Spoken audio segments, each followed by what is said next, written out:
The man who fired me didn't know I designed the system that would end his career. The moment he said my name in the boardroom, I knew he thought he had already won. Not just professionally, permanently. Evan Cross, he said.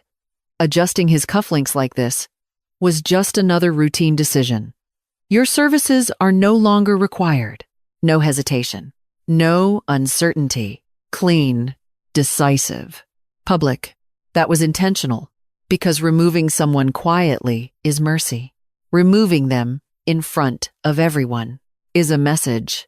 I didn't react, didn't argue, didn't even shift in my chair, because reactions are currency, and I wasn't spending anything yet. Instead, I closed my laptop, slowly, deliberately, because controlled if always begins with timing.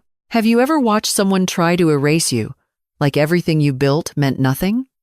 If yes, comment number 1 below. I read every single one. Effective immediately, he continued. Of course it was. Men like him don't believe in transitions. They believe in replacement. The room was quiet, not shocked, just observant, because nobody wanted to be next. I stood up, collected my things, and for a moment, I let the silence stretch, because silence forces people to think, and thinking creates doubt. Understood, I said. Calm, neutral, controlled. And then I walked out. No resistance, no negotiation, no emotion. Because this wasn't the end. This was the beginning. 3 years earlier, Marcus Hale didn't even know my name. He knew my work, but not me. That was always the case. I wasn't the face of anything. I was the structure behind it. The systems, the processes, the architecture that made everything run smoothly. Invisible, but essential. And that was exactly how I preferred it. Because when you're invisible, people stop guarding themselves. Marcus, on the other hand, was the opposite. Visible, charismatic, strategic, dangerous. Not because he was smarter than everyone else, but because he understood perception. And perception is leverage. He climbed quickly, too quickly, but nobody questioned it. Because results, silence, suspicion. And Marcus delivered results. At least, that's what everyone believed. Back in the present, I didn't go home, didn't call anyone, didn't vent. Because emotional reactions create blind spots, and I needed clarity. Instead, I went somewhere quiet, opened my laptop, and accessed something most people didn't even know existed. The secondary system, not the one the company used daily. Not the one Marcus controlled, the one underneath it. The one I built, just in case, because real control is never visible. I typed in my credentials. Still active. Of course they were, because people like Marcus focus on power, not infrastructure. And that was his first mistake. The system loaded, clean, untouched, waiting, just like I left it. I leaned back, because now I wasn't reacting. I was observing, and observation always comes before action. Marcus didn't fire me because I was incompetent. He fired me because I knew too much. That was the real reason. But knowledge alone isn't dangerous. Documentation is. And that's what he didn't understand. Because Marcus believed control came from authority, I knew it came from information.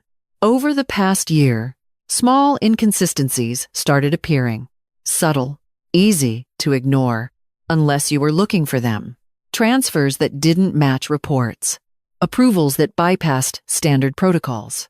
Data that had been adjusted. Not enough to trigger alarms, just enough to create advantage. That was his style. Calculated, measured, deniable. And for a while, I did nothing, because acting too early destroys the pattern. And without a pattern, you don't have proof. You have suspicion, and suspicion is easy to dismiss. So I waited, watched, recorded, quietly, carefully, completely. That was the difference between us. He built influence. I built evidence. 2 weeks after I was fired, the investigation started. Not publicly, not officially, but internally, because someone had raised a concern, and that someone was me. Anonymous.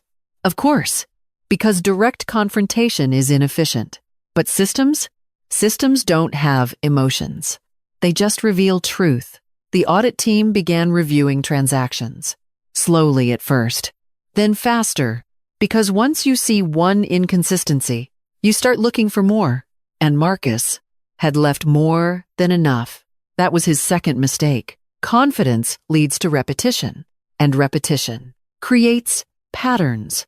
I didn't interfere, didn't guide them, didn't accelerate anything, because the moment you influence an outcome, you become part of it.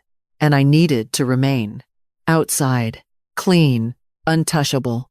So I watched every query, every flagged entry, every shift in their focus, because I still had access, not to the company system, but to the system behind it, the one that recorded everything, even the things that were supposed to disappear.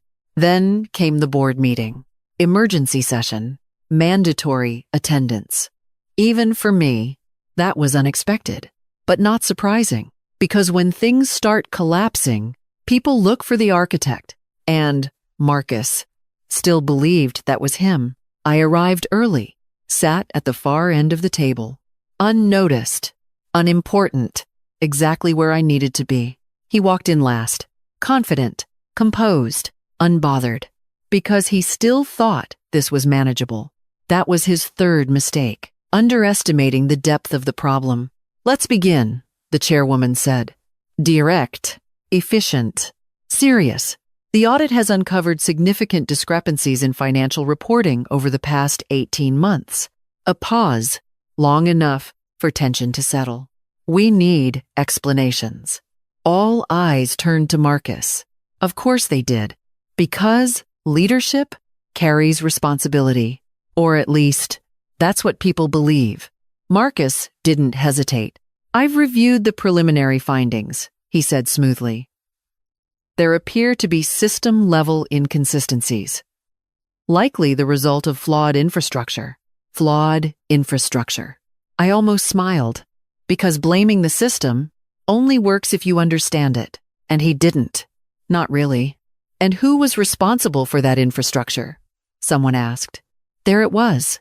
The setup, clean, predictable. Marcus turned his head, just slightly, toward me. That was his fourth mistake, because now he had connected us, publicly, strategically, irreversibly. Evan Cross, he said, calm, certain, confident. He designed the system. Silence, heavy, focused, directed. At me. That was the moment. The same moment as before. Different room, different stakes. Same mistake. He thought naming me gave him control. But control isn't about names. It's about structure. And I had built the structure. I leaned forward, placed my hands on the table, and for the first time, I spoke. Yes, I said. No denial. No defense. I designed the system. A pause. Then, the shift. But I also designed its verification layer. Confusion. Immediate. Subtle. Spreading. Because now, the narrative had changed. Marcus's posture tightened. Just slightly. But enough. What exactly does that mean? The chairwoman asked. Clear. Direct. Interested. I nodded. Because clarity is power. It means, I said calmly, that every transaction, modification, and override within the system is independently recorded. A pause, then the truth. In a structure that cannot be altered from within the primary interface. Silence. Absolute. Because now, there was no ambiguity. Marcus's confidence cracked, not visibly, but internally, and I could see it, because I knew what that realization felt like. The moment you understand, you're not in control. You're saying, someone began slowly, that there's a secondary record of all activity? Is no way yes. And that record is accurate? Completely. The room shifted. Subtly, but definitively, because now they weren't looking at me as a suspect. They were looking at me as a source. Marcus leaned forward, too quickly. That system isn't part of our official infrastructure, he said. Too defensive. Too fast. Mistake. Correct, I replied, calm, unmoved, because it was designed as a failsafe, a pause, then the final layer. For situations exactly like this. That was it. The turning point.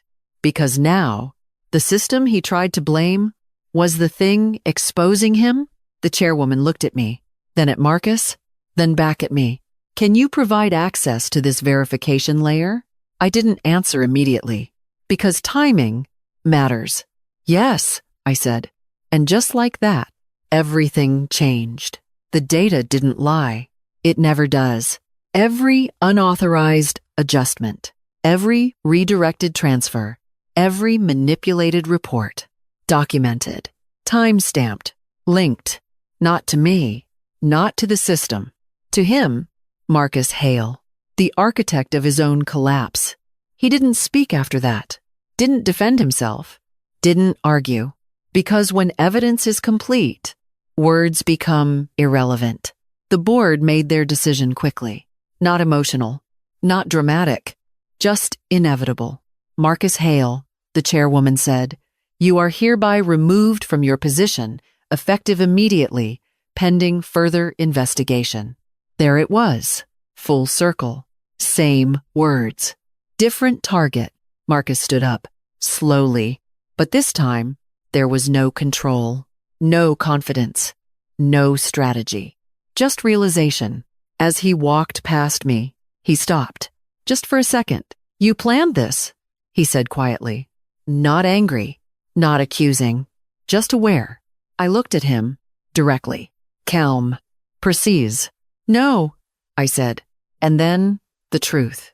I prepared for it. That was the difference. He reacted. I anticipated. He controlled people. I controlled outcomes. And outcomes always win. He walked away. And this time, no one watched him. Because his story was already over. I stayed seated for a moment, just observing. Because endings are quiet, not dramatic, not loud, just final. The chairwoman turned to me. We may need your assistance moving forward, she said. Of course they would, because systems don't rebuild themselves. And people always return to what they depend on. I nodded, not agreeing, not refusing, just acknowledging. Because control isn't about saying yes or no. It's about choosing when. I stood up, collected my things, and walked out. Again. But this time, everything was different. Because some exits aren't losses. They're positioning. And as the door closed behind me, I felt the same thing I felt before. Nothing. No satisfaction. No anger. No relief. Just clarity. Because when you understand the structure, you don't need revenge. You just need time.